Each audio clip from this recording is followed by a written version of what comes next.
Hello students, आज हम लोग जे एडवांस 2025 का क्वेश्चन डिस्कस करते हैं। देखिए क्वेश्चन क्या है। A conducting solid sphere of radius R and mass M carries a charge Q. देखिए कंडक्टर है तो सॉलिड स्फीयर है, सॉलिड स्फीयर का मास दिया हुआ है एम, रेडियस दिया है आर और चार्ज दिया है क्यू, लेकिन कंडक्टिंग दिया हुआ है। अगर कंडक्टर है तो सॉलिड स्फीयर के सरफेस पर ही चार्ज रहेगा, कंडक्टर के वॉल्यूम में कभी चार्ज डिस्ट्रीब्यूट नहीं होता है। अब आगे देखिए क्या बोल रहा है। The sphere is rotating about an axis passing through its centre with uniform angular speed omega. अब ये जो स्फीयर है ये किसी भी एक्सिस जो कि इसके सेंटर से पास हो रहा है इसके अबाउट ओमेगा के एंगुलर स्पीड से ये रोटेट कर रहा है। The ratio of magnitudes of magnetic dipole moment to angular momentum about same axis is given as alpha q by 2m, the value of alpha is। देखिए यहाँ magnetic dipole moment और angular momentum का ratio दिया हुआ है।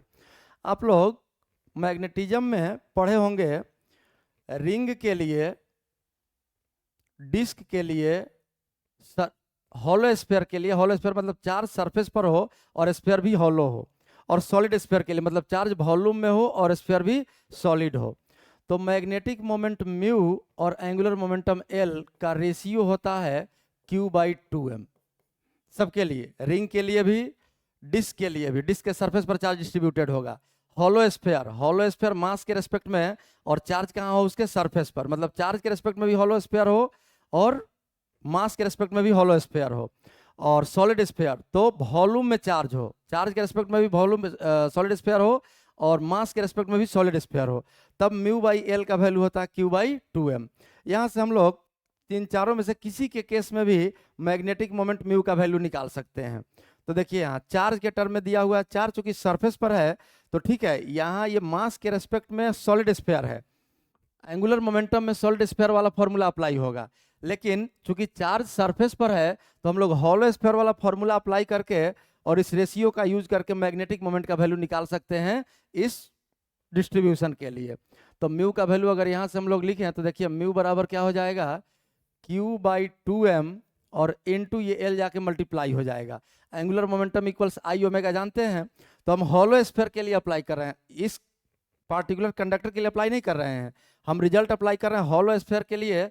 क्योंकि charge distributed है surface पर तो इस डिस्ट्रीब्यूशन का हम मैग्नेटिक मोमेंट लिखना चाहते हैं, इसलिए एंगुलर मोमेंटम किसका लिखेंगे, हॉलो स्फीयर का। तो आई ओमेगा, हॉलो स्फीयर का मोमेंट ऑफ इनर्शिया आपको पता है 2/3 mr² आई और इनटू ओमेगा।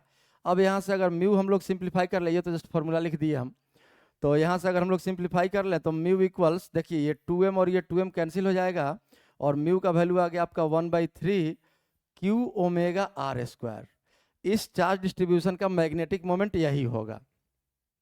अब मैग्नेटिक मोमेंट और एंगुलर मोमेंटम का रेशियो पूछ रहा है, तो एंगुलर मोमेंटम L इक्वल्स कितना होगा, L इक्वल्स आप जानते हैं आई ओमेगा। तो ये सॉलिड स्फीयर है, कंडक्टर है, सॉलिड स्फीयर यहाँ साफ साफ लिखा है, तो सॉलिड स्फीयर का मोमेंट ऑफ इनर्शिया भी आप लोग पढ़े होंगे 2/5 mr², ये आई हो गया, एंगुलर स्पीड ओमेगा, ये L हो गया।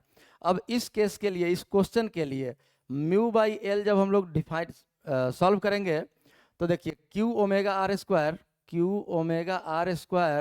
डिवाइडेड बाई 3 और divided by L 2mr² omega by 5, तो मल्टीप्लाई जब कर देंगे 5 ऊपर गया 2mr² ओमेगा, ये नीचे रह गया। अब देखिए क्या बचेगा, r² ओमेगा तो कैंसिल हो गया और q बाई 2m अलग कर लेना है। तो देखिए q बाई 2m अलग लिख लीजिए, q बाई 2m तो है ही, q यहाँ है 2m यहाँ है, इसके अलावा क्या बचा आपका 5/3। तो अब इसको इस वैल्यू से कंपेयर कर लीजिए तो अल्फा का वैल्यू कितना हो जाएगा 5/3। This implies alpha equals 5/3। 5/3 से अगर डिवाइड कर ले हम लोग 3 से 5 में तो 1.20 बचेगा इधर, तो 6 फिर 6 आते जाएगा, 6 7 लिख सकते हैं, 1.67 यही वैल्यू हो जाएगा इसका अल्फा का। यहाँ वैल्यू पुट कर देते हैं, सॉल्व करना है 1.67, यही आपका आंसर है 1.67 और यही इस क्वेश्चन का सॉल्यूशन है।